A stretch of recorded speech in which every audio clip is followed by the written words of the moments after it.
Hi everyone, in today's video we will see how to clean the KitchenAid dishwasher water inlet screen, valve and remove traps and restore fill.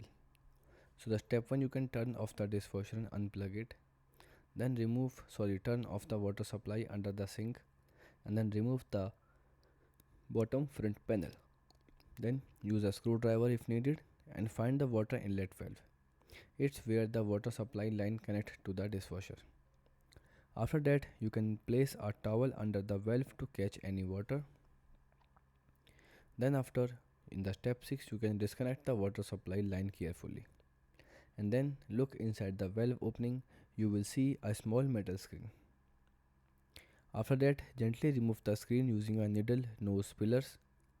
Then rinse the screen under running water to remove dirt and drips. Use a soft brush if needed. And then in step 10, you can put the screen back in a place. After that, in the step 11, you can reconnect the water supply line tightly. Then reattach the front panel.